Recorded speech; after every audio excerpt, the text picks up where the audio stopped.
Today on the DNVR Rockies podcast, we are talking a Bud Black extension. Rockies have a new head coach, or the same head coach for another year. We're going to be breaking down all the good, bad, and ugly, all of that coming up next right here on the DNVR Rockies podcast.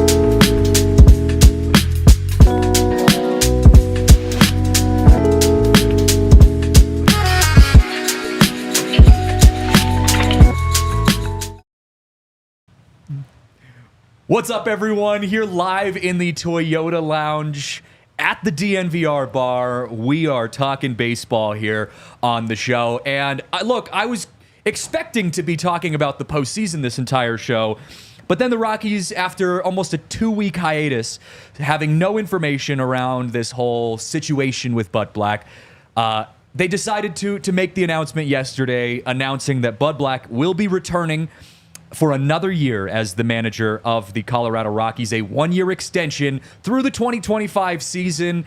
And the reactions are in right now. We're going to be talking about it all right here. I'm joined by diehard Rockies fan, also host of Big Drive Energy, Spencer Smith with me today. Spencer, what's up? I feel like every time I have you on the show, it's to react to some sort of news. And so this is another perfect example. Real quick. It should be Spencer Spit on that thing. Yes. Yeah. I mean, changing it now. News is good. News is good. Not every news is good. Yes. You know, we'll dive Having into what news this looks like, but having news is always good, especially this time of the year. Playoffs are in full swing, which the Rockies hope to be a part of potentially next year, at least competing in September. That's what they keep saying. Let's talk about the specifics of what happened. So yesterday, the Rockies announced they're extending Bud Black through the 2025 season. They also released bullpen coach Reed Cornelius and assistant hitting coach PJ Pelletieri. I think that's how you pronounce the last name. So assistant hitting coach and bullpen coach were the ones who were let go. It seems like everyone else is coming back. There were no other announcements that were made, so that leads me to believe that everyone else is coming back. So I'll start with you, Spencer. Let's just get initial reaction because we're going to dive into the layers of this here in a second. But when you saw the news get announced yesterday, what was your first reaction? Was it, I don't know. I'll let you explain it. What was your first thought when you saw that news come through? Well, I'm one of the few people on Black Island, Bud Black Island. Bud Black Island. But no, I was actually happy. I was like, all right, he's been a part of a good baseball team, which I think people forget about.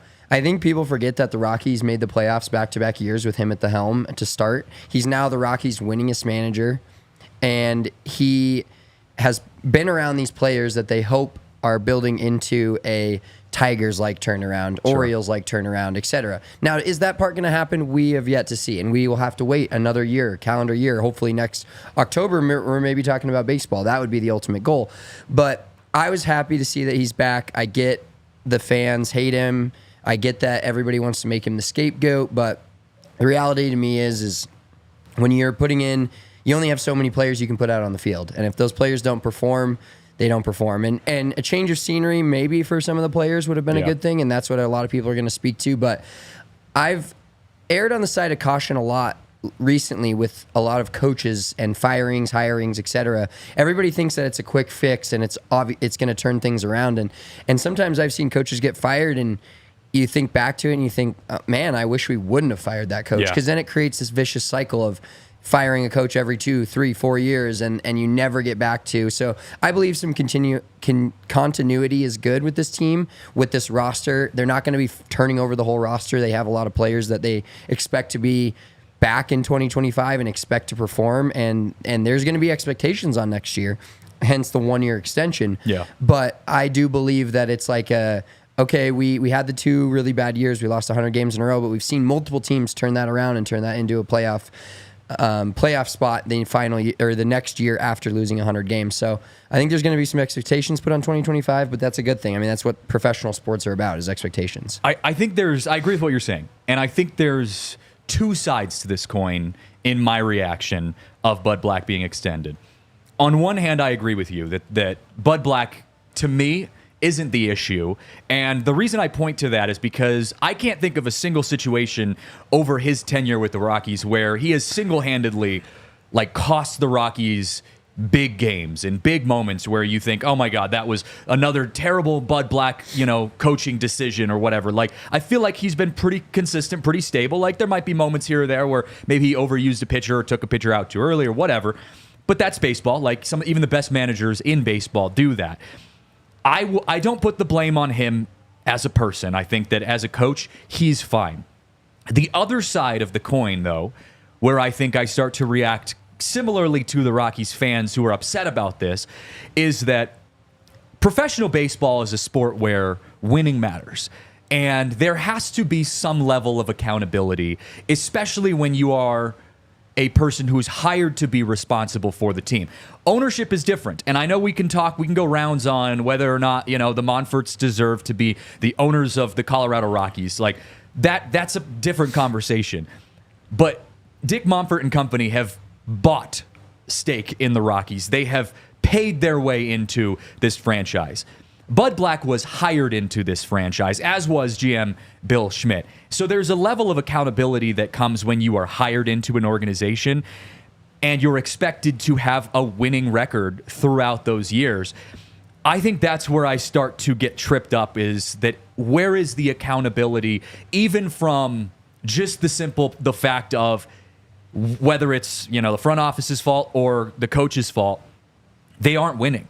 And something has to change. So is there a situation where you start just throwing things at the wall and hoping that sticks? Well, maybe that's where we're at. Maybe that's where the fans want them to be, where you say, you know what? Even if a lot of fans don't feel like Bud Black is the issue, just changing things up gives this sense of accountability to a fan base that's desperate for that from a front office. That's where I think if you're going to say that this whole situation, this whole decision was the wrong decision from the front office, that they should have gotten rid of Bud Black and moved a different way, it has to be from this idea that they needed to have changed something, shown the fans that they're willing to adapt and move.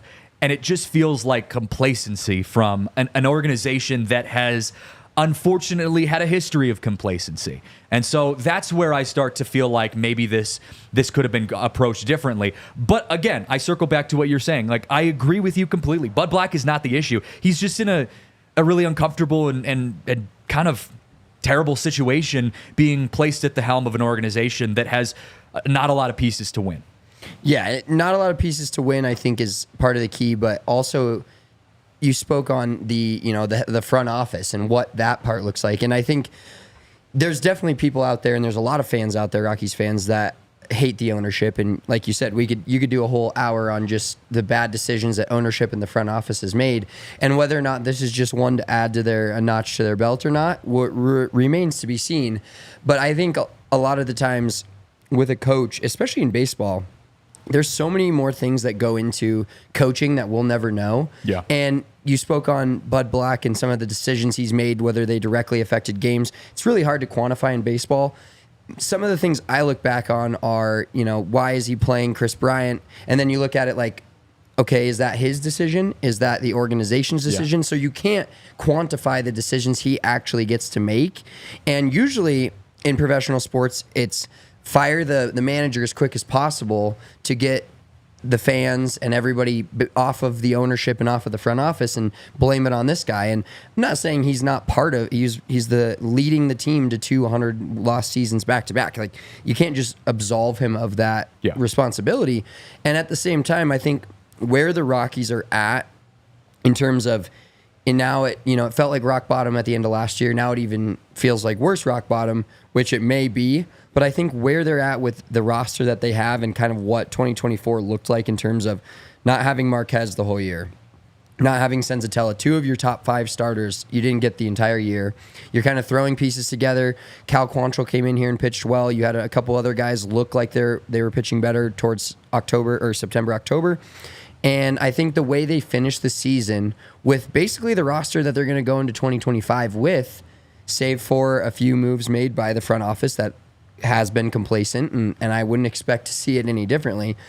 Playing well in September, playing some inspired baseball, beating some good playoff teams going into the end of the year, I think factored into the front office decision to keep him around, because it's a lot of young players. It's not the 2 years ago Rockies of, the guys like, I'm going a little deeper, but Michael Kadires, like guys like that had really good years here, finished their careers, but we're not like part of the future culture of this team. The future culture of this team is on this team. The core is on this team. And I think for me, I would have said, all right, we got one more year to see next year. If you're not, they're not going to put a number on it, but maybe internally they do and say, if you don't win 80 games next year and you're not at least factoring into the postseason decision come September, then it's going to be your last year. So I think there's going to be expectations on next year. Whether or not he reaches those remains to be seen, but I'm actually on board with this from a standpoint of he knows this roster. He knows the players on this team. He's been with them. They did play better baseball towards the end of the year. So, making changes just for the sake of change isn't always the way to go. So I'll fight it. And you have a perfectly good point on the other end of it too. Like, get somebody new in here, try to change the culture of the team. But I don't think the culture of this team that lost 106 games and 100 plus games the last 2 years is necessarily the culture of the team going forward. Yeah, well, and you made an interesting point talking about, how do you quantify the success of a manager, of a baseball manager today?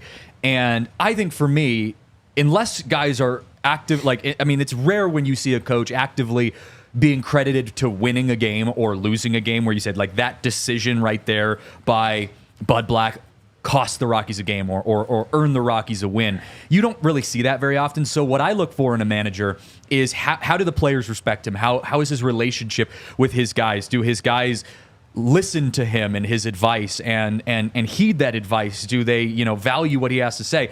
And from all the players that I've talked to, everyone has Bud Black's back. He is a well-liked and well-respected coach within the organization. Charlie Blackmon talked about it. Well, I've heard other players, talk about it. Even Nolan Arenado, when I was talking to him with saying when the Cards were in town at the end of the year, talked about, kind of missing that relationship with Bud Black a little bit. So I see that, and I'm going to speak here on the side of, being in favor of re-signing Bud Black for a moment. I think if the Rockies were to have let go of Bud Black and say, we're going in a different direction, they would have been doing that pretty much just, they would have been making a move just to make a move. Because again, like, Bud Black has not really been credited as the problem of the Rockies' organizational losses and the Rockies' organizational failures. Like, he's not the issue. And even a lot of the fans who were upset in the comments yesterday after the news was announced, a lot of the fans were saying, yeah, we like Bud Black as a person, even as a coach, but like, it's time for something new. I think the Rockies would have been just making a move just to make a move. And it would have been just kind of like throwing something at the wall to see if it sticks. Where I see Bud Black being not necessarily a win or loss factor is if you took Bud Black and you put him in place of Dave Roberts as the head coach of the Dodgers are still going to win the NL West with Bud Black at the helm. If you take Dave Roberts and go put him at the helm of the Rockies are going to lose 100 games probably still. Like, that's where I start to argue in favor of Bud Black and saying, like, he's doing what he can with what he has. And so I just have a hard time rooting against him from a, get rid of him, move on type of scenario. I just think the reason that fans are so upset is because it seems to just be a trend of complacency by the front office, and it happens to just be Bud Black who gets kind of all of the blame put on top of him. 100%. And just like you said, can you bring that last comment up again? I want to talk about this because it's kind of relates to what you said. But so Bud is the 4th longest tenured manager in the MLB. The other 3 are Dave Roberts. As you just touched on, my 1-year-old son could manage the Los Angeles Dodgers and they'd still win 100 games. Yeah. Brian Snitker, who they didn't win a playoff game this year. Yep. They made the playoffs and got swept. And then Torey Lovello, who made a World Series run last year, pretty incredible September. He in a game that they needed to win, got absolutely blown out on the Saturday before the final Sunday of the year, and they ended up having to hope for a sweep on Monday and miss the playoffs. And Bruce Bochy mixed in there too with the Rangers, not making the playoffs this year as one of the best managers in the history of baseball. It happens. Yeah, it happens. And I understand, like, what I'm saying is very Homer Rockies purple glasses. Like, I get that. I'm not going to say that I'm not being objective towards this team losing 106 or 100 plus games back to back. But the fact of the complacency is the biggest issue. And I think I think it's like a point where the fans have taken their anger out on ownership for so long, and GMs and the front office for so long, and it doesn't change anything. Like, they did get a new GM, Bill Schmidt's now the head. He's kind of a whatever, he's kind of aloof, but whatever. And now they're so tired of harping on that they've moved to harping on Bud Black. Yeah. And what's interesting to me is I'm not going to sit here and call out any players. I'm not in the MLB. I never made it past high school baseball. But when does the fan base take a serious look at the guys that they've put on the field, whether it's situationally or the bad signings they've had? That's been harped on too. But when do the people take a look at the players on the field that make the plays and say, oh, maybe this is the problem? Yeah. And I think they've started to try to fix that problem. I'm hopeful. I'm optimistic. I have my purple glasses on. But overall, I get so tired in sports of people saying, oh, coach is the issue. No, the coaches can enhance the players, but you're as a coach, you're playing poker and you get the cards that you get. You don't get to change those cards yourself. You get to choose whether you fold them or whether you raise or check or bet, whatever it is. But you're kind of sat in a spot, and a lot of the games the Rockies have lost the last 2 years that really just hurt and make the fan base hurt. Or you're up in the 8th inning, up in the 9th inning, you think you're going to win a game, and then it gets blown, and people are like, oh, there's Bud Black bringing in that guy again. Yeah. Guess what?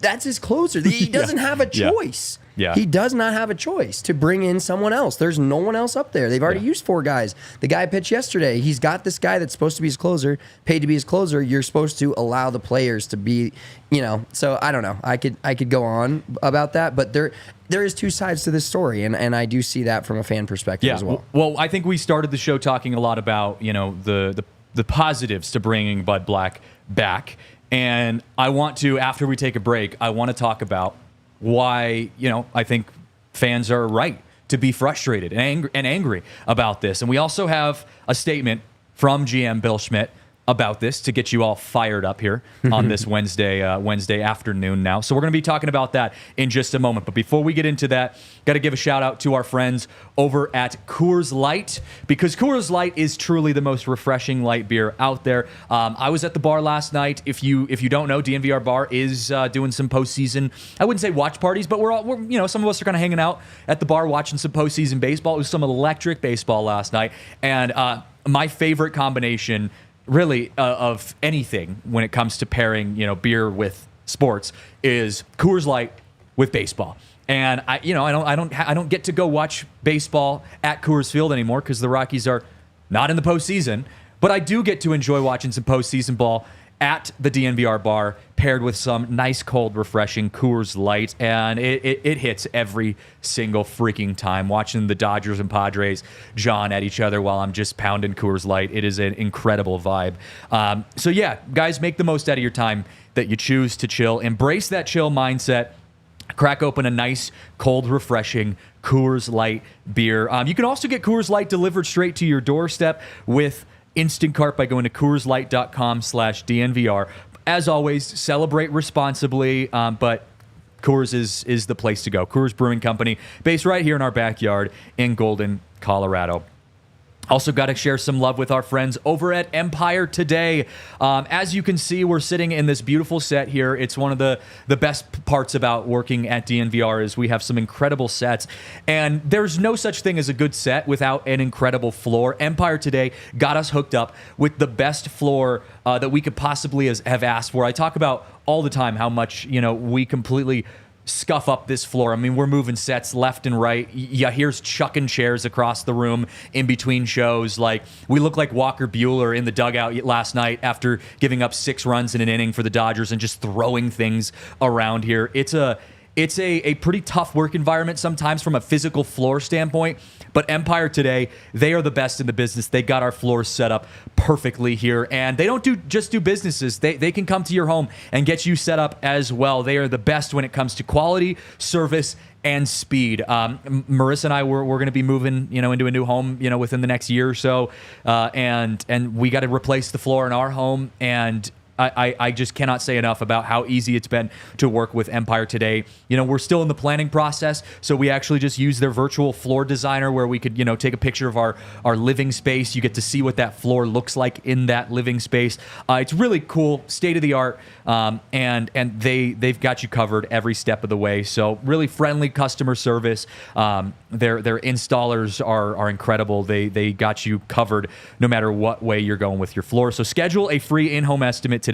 All listeners of this show can receive a $350 off discount when you use the promo code DNVR. Restrictions apply. See empiretoday.com/DNVR for details.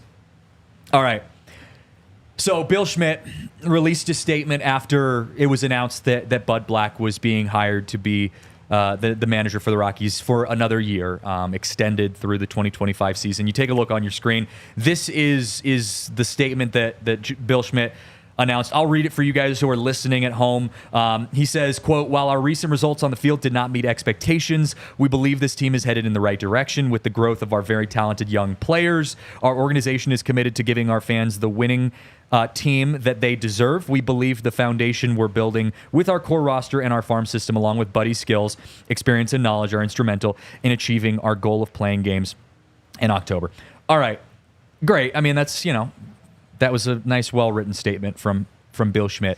The issue I have here, and I'm going to change to the other side of the coin. We talked about the first part of the show being about, why we're in favor of Bud Black getting extended, why he's not the issue for the Rockies.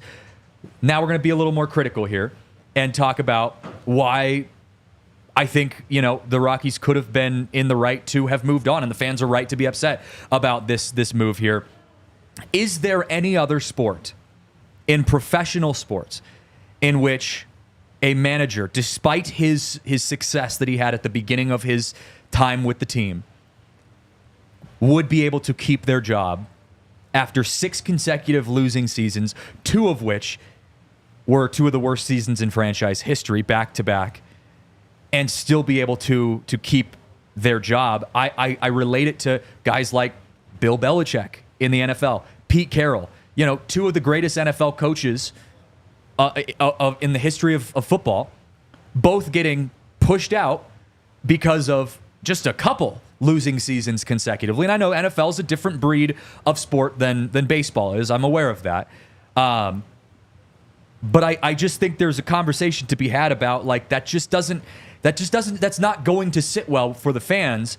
And I go back to the point that I made at the beginning of the show, which was it feels very complacent from the front office to sit there and say, we're not making changes. Like, we're just not making changes. Whether he's the problem or not, like, something needs to give. And how many times can you keep extending a guy saying, well, this is the year. This is the year you got to prove it. Okay, well, maybe it's next year. Next year you got to prove it. Like, how many times are we going to do that? So I understand the fans being pissed off about this.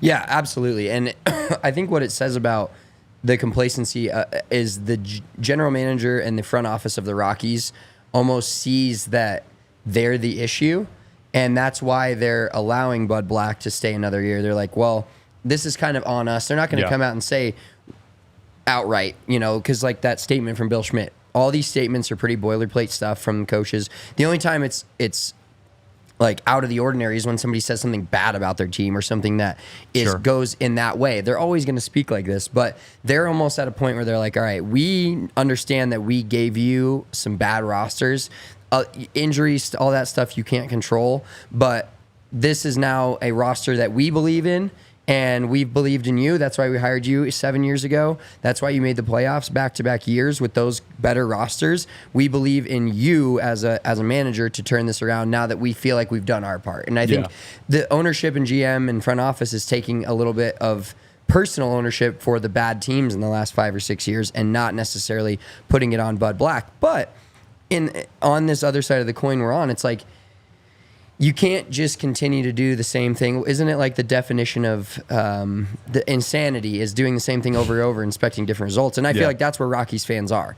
And I don't know, like it is sad because I think once the Rockies become a contending team again, which will be sometime in our lifetime, don't know when that will be. I know it's happening. It happened in 07 and 2017, 2018. They had some good rosters out there. It'll happen again, but it's never really been expected, I don't think. Yeah.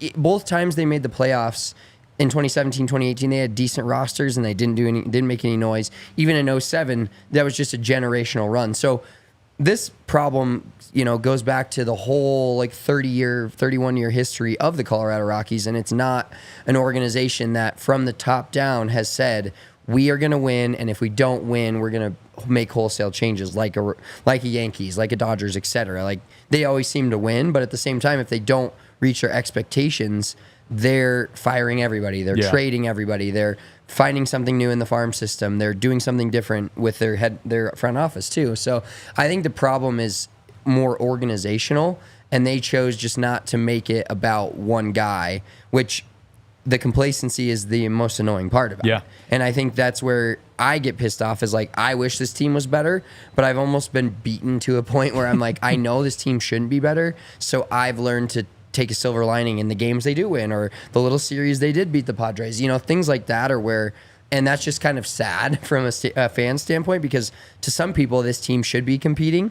I don't see it that way right now, especially with where they're at, where their roster's at. Now, if they're not competing in 25-26, I'm going to look back on what I said today and said maybe you should have cared more then, or maybe they should have cared more then.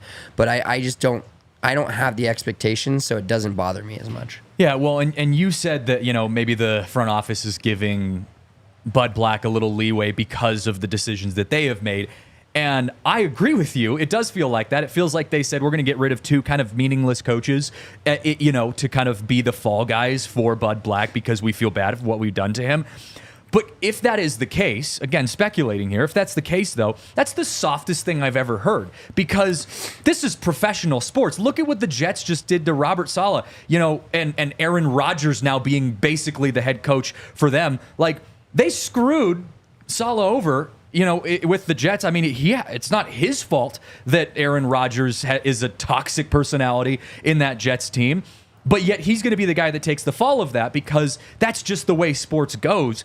Like, this is a professional sports franchise. It doesn't matter if you made the mistakes. Like, look at what the Broncos did to Russell Wilson last year. Are we blaming Russell Wilson for taking the money that the Broncos gave him guaranteed? No one's blaming Russell Wilson. Now, it gives us a right to be pissed off at him when he doesn't play well. But, that's a front office issue. Even Broncos fans, we all recognize that that was a front office mistake on their part. That's where I feel like it starts to get me, heated a little bit, because I'm like, it feels like you're doing something that you would see maybe in a college situation or even a minor league situation where it's the stakes aren't as high. This is a MLB franchise. This is a team that is on national television off and on throughout a season, has a chance to go to the postseason, is in one of the biggest markets in this side of the country, and has the potential to be one of the most exciting postseason teams in all of baseball. I truly believe that Rocktober, postseason baseball in Colorado, would be on par with Padres in San Diego or Phillies in Philadelphia. I think there's that energy that has just, like you said, has been just pushed down deep into the alleyways of Colfax, where we're all just kind of being are we going to get excited yet? But when they finally give us a reason to be excited, it's going to be electric here.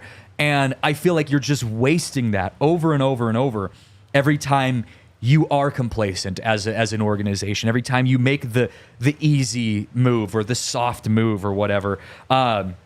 So I want to transition here for a second because I want to talk in comparing them. There's been some comparisons that have been made about, the Rockies maybe potentially being a future Royals team. Royals lost 100-plus games, what was it, last year or something like that, very recently. And then we're able to now become one of the best teams in baseball. So I want to talk about that in just a moment. But we're going to take a quick break because I want to spend a whole segment kind of talking about these comparisons because I think it's an interesting conversation to have. But we got to take a break here, share some love with our friends over at Game Time.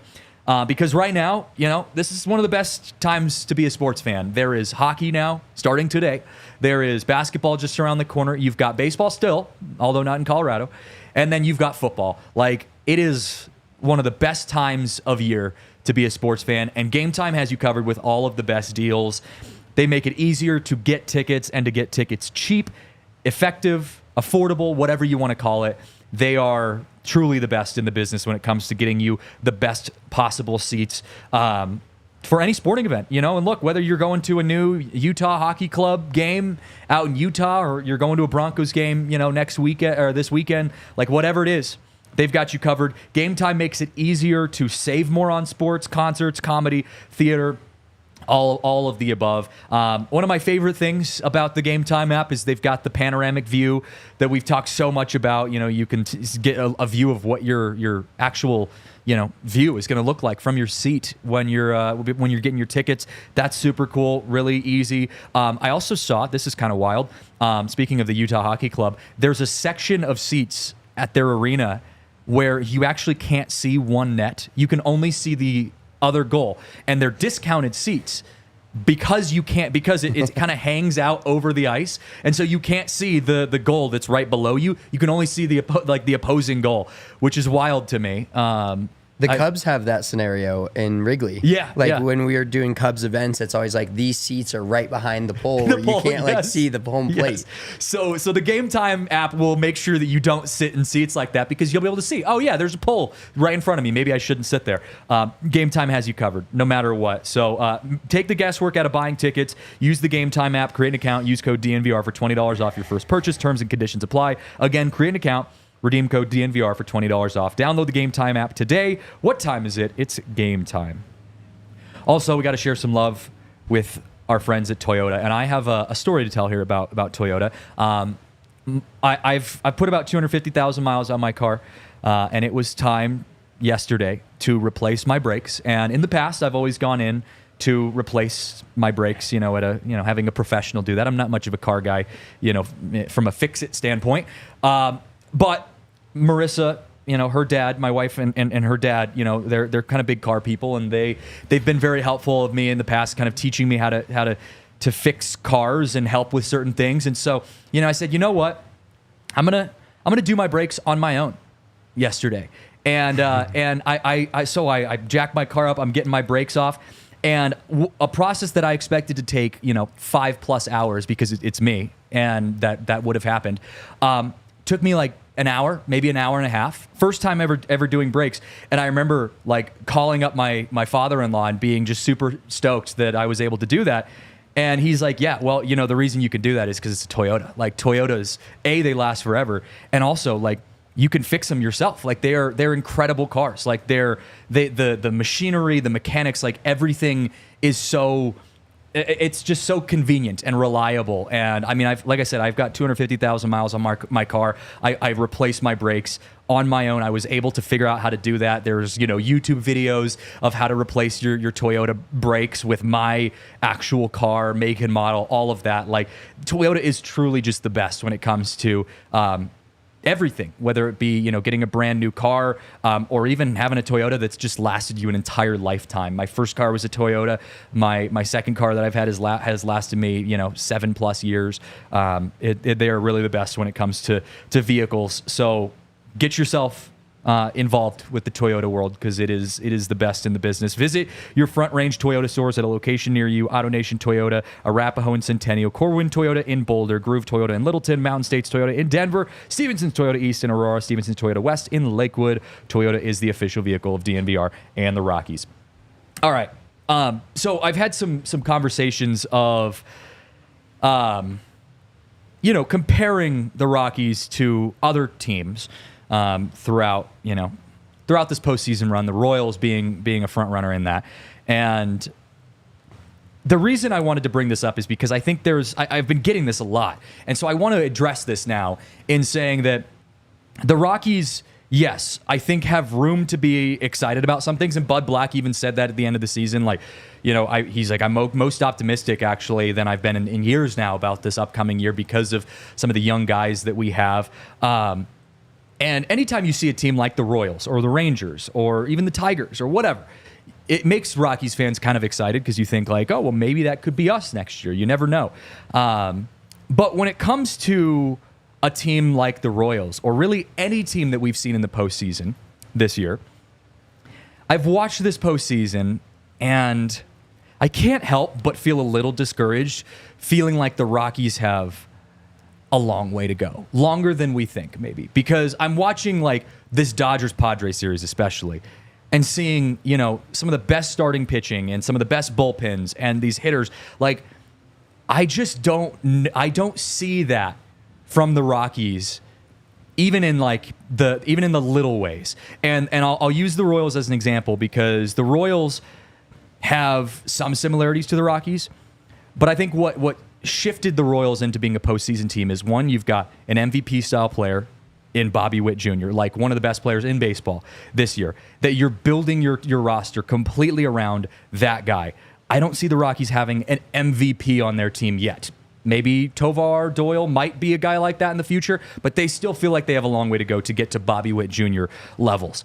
You got a homegrown roster, which the Rockies do have. They're starting to get there with that homegrown roster. The difference for me, though, is that the Royals opened up their front office, opened up their wallets. Their ownership said, we're going to make all of these moves. We're going to bring in smart moves with veterans, Seth Lugo, Cole Reagans. Like, we're going to make this aggressive run to the postseason. And you could tell that there was that investment that they put into that. And the reason I feel like that's different is because I just don't know if we've seen that aggressiveness from the Rockies. And I tie that back into the whole Bud Black thing, where it's like, maybe the fans just wanted to see a little more aggression out of the moves from the front office, saying like, we're clearing house. We're getting a new owner or a new, management team. We're getting a bunch of new players. Like, we're going to just go all in on this upcoming year. I just feel like I don't have that same vibe out of the Rockies, and it makes it hard for me to feel like the Rockies can be a competitive team if they were to even make it to a postseason. Yeah, I mean, when you look, it depends upon the light you look at it at. If you watch the Padres and the Dodgers play in these playoff games, they're a long, long ways away from that. That's what I mean. That is not a. But looking at them on, can they make a Royals like jump and compete next year? Yeah. You're gonna have to have a Brenton Doyle jump from 23 to 24 for like 4 or 5 players. Yeah, and they are a couple years away, but I think a lot of what goes into this Rockies construction and where they go next year with I think if they don't make any moves at the winter meetings and they don't sign any veterans at all, I think that's going to show that, like, okay, we're really not trying to win this year at all. Yeah. They're trying to let all the rookies play, which they did this year to an extent, but this past year, 2024, could have been really the year to lean into it. Now, there was some frustration with Drew Romo not playing a ton and other guys not playing a ton at the end, which I get. There was a comment about Jake Cave probably having too many at-bats, and you do have to have some veterans like that at some point in order to compete. Sure.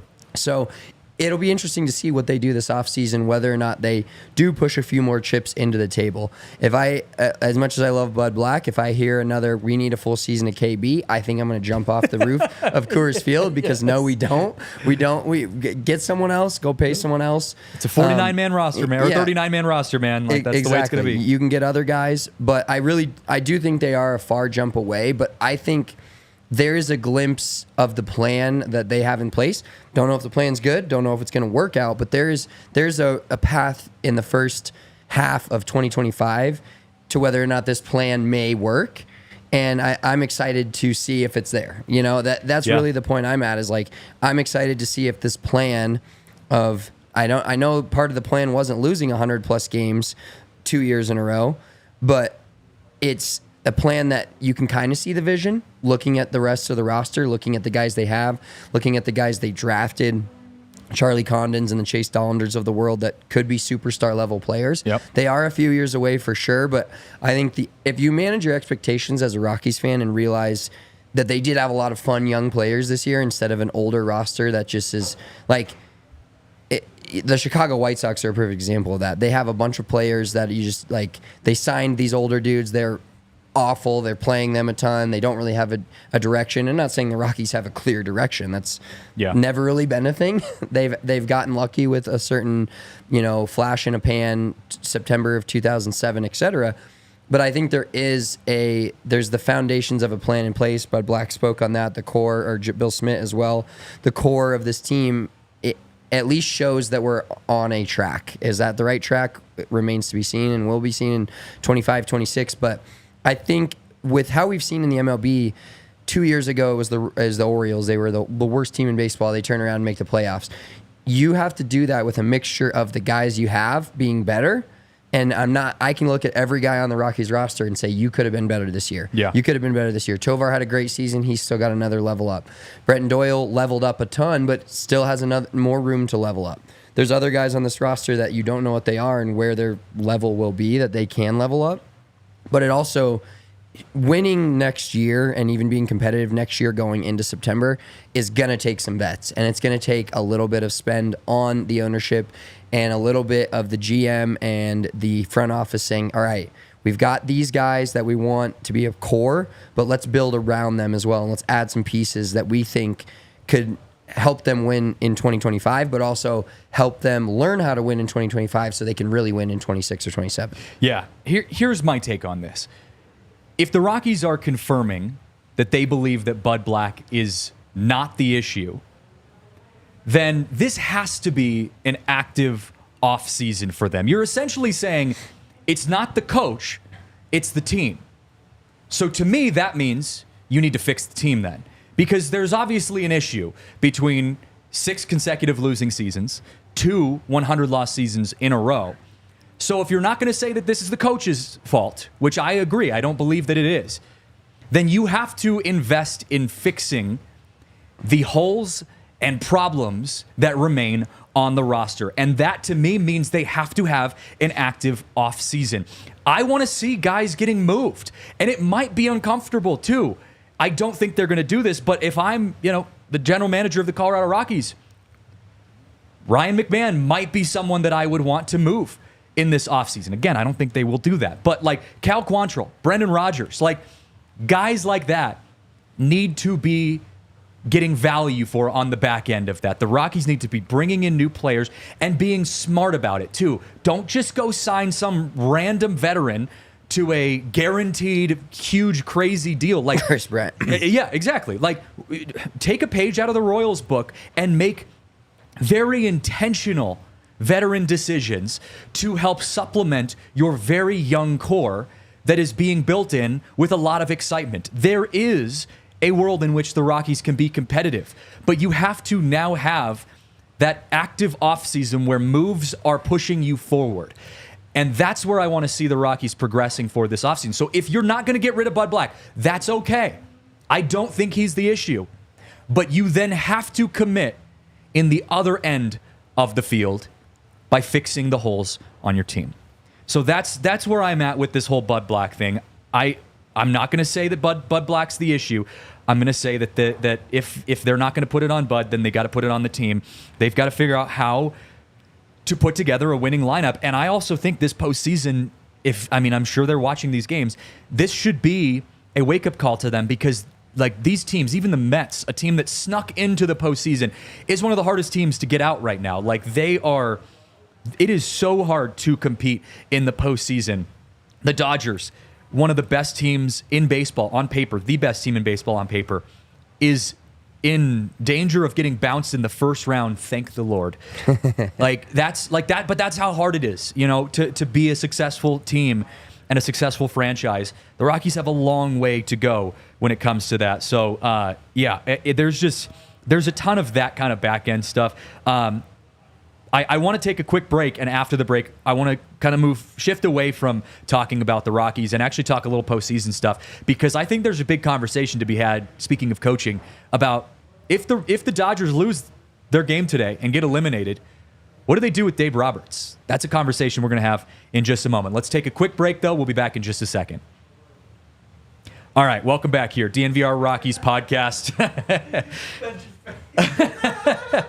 I had to make sure we got our last ad break in. You know, we got to be on these things, and I hit it within a minute there. By the way, yeah, here we're hanging in there, man. We're on top of our game here on this Wednesday.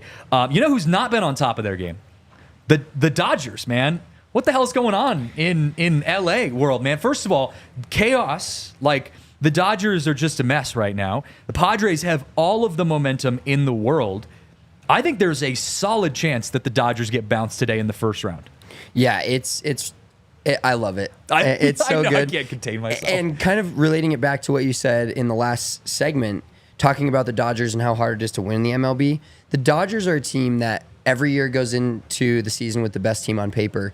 And 2 years ago, even while they had the best roster on paper, are adding guys like Shohei Ohtani actively. Yeah. So that just shows you how like aggressive you do have to be when there's a guy like a generational player like that's on the market. You go and do whatever you can to sign him. Them losing every year in the playoffs is like gives me the chance for my yearly tweet. They did win the World Series 2 years ago, so I couldn't fire it off. But it's like. It was the asterisk year. Oh, yeah. See, so Lakers, Dodgers, whatever. It's just a big asterisk year. But I love to fire off the tweet. The Los Angeles Dodgers won as many World Series trophies this year as the Colorado Rockies. And it's just a fun little thing I do.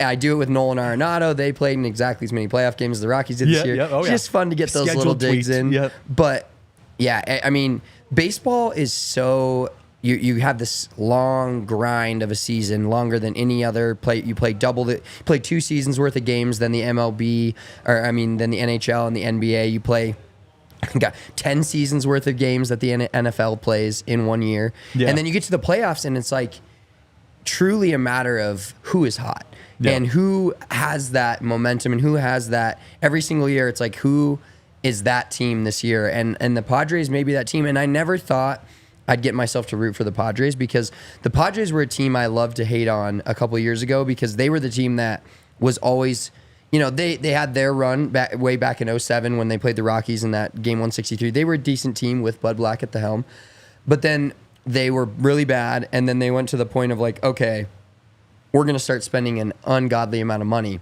And I love nothing more than when teams that spend an ungodly amount of money still lose, especially if it's in the first round. Exactly, and that was great. So now this is like a Sophie's choice of like, I don't like either team, but I definitely don't like the Dodgers. And seeing them lose in the first round, and seeing Walker Buehler freak out, like all these things are just music to my ears, but whatever to my eyes. I don't know if there's a music term to for my that. ears, beauty to my eyes. Beauty. Okay, sure, I like that. We'll coin that. We'll coin it right here. It brings up the question to me though of like, is this because of how much the Dodgers have invested into their team, and like you said, the only World Series being won during a COVID season. Every other year, the Dodgers have been bounced. They haven't won the World Series. Is this a situation where Dave Roberts is on the hot seat because of the money that's going in? You have the best player in the world, like all of this kind of thing. If you can't get out of the first round, we've seen managers get fired for less. Like, and it's a different culture in LA, obviously, too, than we get in Colorado. Like, Dave Roberts would coach until he died if he was here in Colorado. But, it's very different in LA. And so I think there's a world in which that's a conversation. If the Dodgers get bounced tonight in the first round, they might be in the search for a new head coach for next year. I don't know. I don't know how committed they are to that situation, but I just think that's an interesting conversation topic. And I have a quick question. Yeah. Would Bud Black make the Dodgers better or worse? If Bud Black was the manager of the Dodgers, would he make them better or worse? I actually think Bud Black is a really similar coach to Dave Roberts. Like, chill in the clubhouse, really good with the guys, pretty good with the media, although Dave Roberts has been really weird this series, like very emotional. trying to make the Dodgers the victims, whatever. Will Carpenter was in the Toyota chat was talking about that as well. I actually think personally, seeing both managers, Bud Black obviously a little closer. I think Bud Black would be at least even with Dave Roberts. I couldn't say that he's going to be better, because Dave Roberts has a significantly better resume from a wins and losses standpoint. But I do feel like there's a lot of similarities between the coaching styles. I just think Bud Black, if nothing else, he'd be a little bit, I don't know, less soft about this whole rivalry between the Padres and the Dodgers. That's been so disappointing. Have you seen all the stuff that's going on with the whole Manny Machado threw the ball at the dugout, and have you seen? Yeah, it And was. Dave was like, "Oh, he was intent behind that." Yeah, I have seen a little bit of it, not a ton of that. And I was gonna say, I have the video here. It's hard to see it because it's from far away. MLB actually reviewed this. They said nothing. They said nothing about it. They didn't make a decision. But I mean, you see Machado kind of chucking the ball, but he throws the ball straight into the ground, and it goes into the dugout via the gap, the little stairway, And then Dave Roberts is going in a press conference being like, there was intent behind that. I don't know what he was trying to do, but there was intent behind him throwing that ball, towards us at the dugout. And I'm like, first of all, that's the softest thing I've ever heard in my life. John Boy actually put it really well. He's like, Manny Machado threw that ball hard enough that it got their attention, but soft enough that it made them look soft for complaining. Yeah. And I'm like, that's a perfect way of describing it. But then he went on to go and say, they're trying to play this evil bad guy thing, and they're the villain. They like this villain story. And I'm sitting here like, bro, you're the Dodgers. Your fans were throwing trash onto the field and trying to throw beer cans at one of the outfielders in general. What do you mean the Padres are the villain?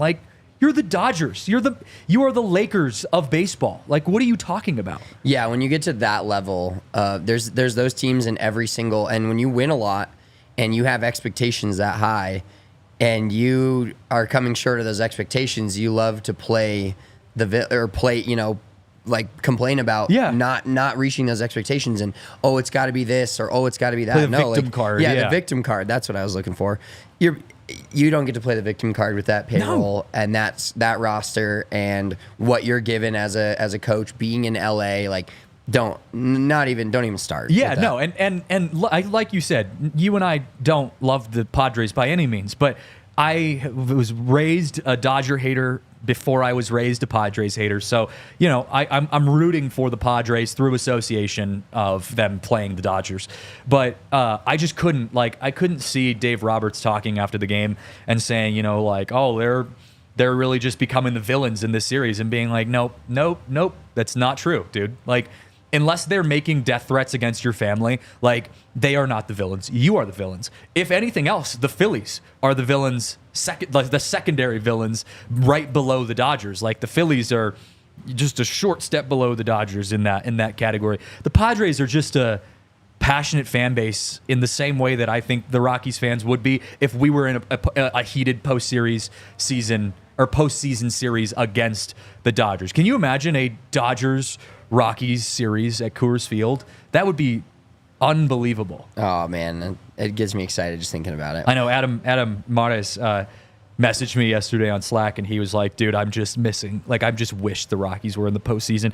And it was just the saddest, most relatable message for Rockies fans, because we're all just watching all these other teams just even in games that they lose or whatever, your fan base is so invested. Mets playing their first game at Citi Field, playoff game at Citi Field. Detroit playing their first game, playoff game since 2014. Same thing with the Royals. And you see that, and you're just like, God, it would be the biggest sports story in Denver right now if the Rockies were in the postseason. It would outlast the Broncos, the Buffs, even the Avs. Right now, if the Rockies were playing for a World Series, it would be the biggest thing in Colorado. Right 100%. We're all that Squidward meme watching SpongeBob and Patrick play outside down below and just sitting up in our little room, sad, dark.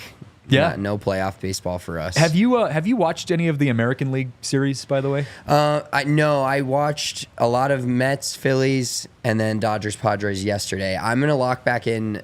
Is it today? How many, the games, I think MLB is doing themselves a little bit of a disservice by playing some of these games middle of the day. Yeah. I wish they were spacing it out. I don't know what else you do about it, but like the Royals and the Tigers, they had the graphic up of the Royals whole pay, or it was the Tigers' whole payroll being $18.8 million, and Josh Hader, who they beat, was $19 million. Those are the stories that I love, and I think I love them because I hope that that's what the Rockies story is. Yeah. And everybody misinterprets that the Rockies don't spend a ton of money, which they don't. There's no Dodgers level spend from them. There's also no Rays level of spend, and the Rays kind of get a pass because they've made some postseasons and they've won. But the Rays are not only like spending a little amount, but then they trade away their best players, right? Yeah. And hope that they can continue this, but they don't ever try to like. Seems like they try to build on being good this year and going into next year, but. I do think the Rockies spend enough where it's like, okay, they should at least be competing and getting Chris the right Bryant. players. Yeah, it's getting the right guys. That's the biggest key. But no, watching the Royals and watching the Tigers, just two great stories. Like you mentioned, the Tigers playing their first home playoff game in 10 years. Yeah.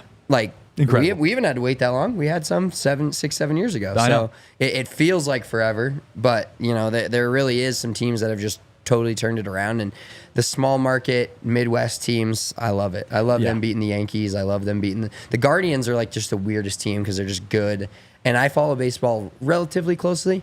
I don't know, like the Guardians to me is like Jose Ramirez and Josh Naylor and Francisco Liriano and guys like from back in the day. Like that's who I think of, like the Indians. Like I don't even know who plays for the Guardians, and they're just dominating. True. No, it is. And I will say the American League games have been kind of boring compared to the National League games. I mean, the Mets and Phillies have been an incredible series. The Dodgers, Padres, obviously.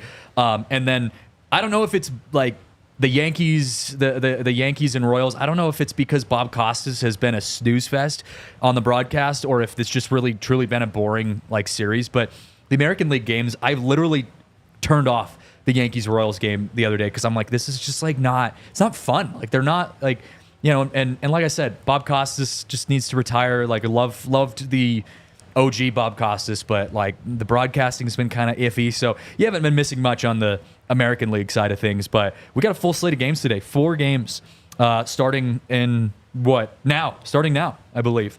1 o'clock, I think, was the first game of the day. And 2 teams could be eliminated tonight. It could be Mets and Padres moving on to play each other by the end of today, which is crazy to think about. Also, that would be an incredible series too. So we'll take that. It's going to be a lot of fun, man. Baseball is, you know, you wish that the Rockies were in it, but it's still fun baseball being played right now. Yeah, postseason baseball is electric. I think, you know, everybody always argues which postseason is the best, and you can look at it from a football lens of it's 1 game per, and there's some upsets, but usually the cream rises to the top in all these sports. In hockey, everybody loves hockey playoffs, but baseball playoffs, it's just there's so many ups and downs throughout a season, and you look at teams like the Tigers, who were one of the worst teams in the MLB and had this great run, made the playoffs. They had an insane September. You've had teams like the Padres, who have been up and down all year, and then they finally like come on at the end of September, and now they're beating the Goliath, or the victim that is the Los Angeles Dodgers. So the playoff baseball is so intense because every single pitch just matters. You know, other sports, there's like a play here or there where you're like, you know, that take it or leave it. But in baseball, it's every little thing matters so much, and there's so many different elements to each game. Yeah. You know, as far as just like taking a pitcher out one pitch before and the next guy and I did make a funny comment. I'm sorry for Jeff Hoffman. I'm not a big Jeff Hoffman fan, but I did tweet the other day when he blew that lead. I was like, you could take the Jeff Hoffman off the Colorado Rockies, but you can't take the Colorado Rockies out of the Jeff Hoffman. That's a good one.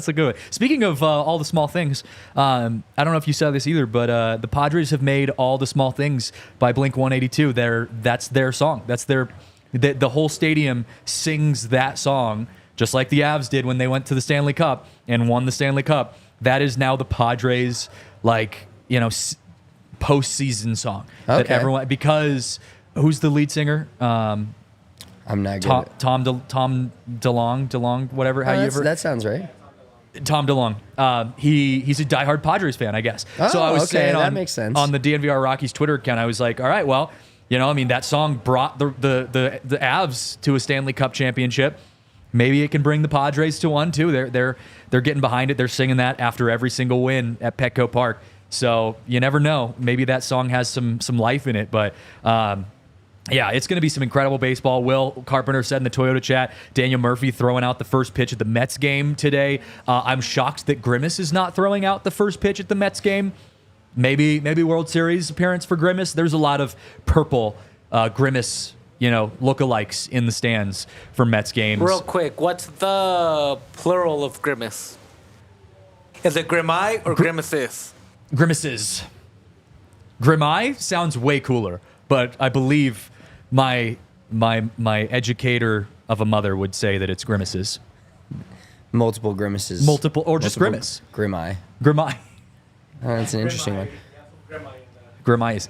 All right, as a baseball fan, if it is Padres, Mets, who are you cheering for? Mets.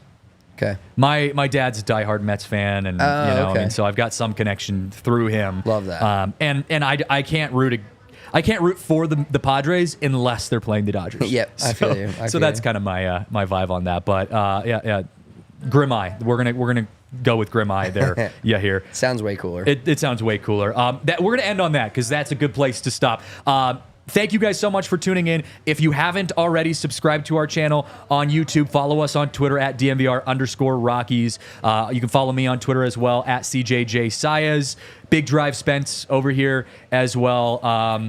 Thank you guys so much for tuning in. This has been a lot of fun. We'll be back 12:15 on Friday for another DNVR Rockies podcast from the Toyota Lounge. Thank you guys so much for watching. We'll see you next time. We all silly like the mayor.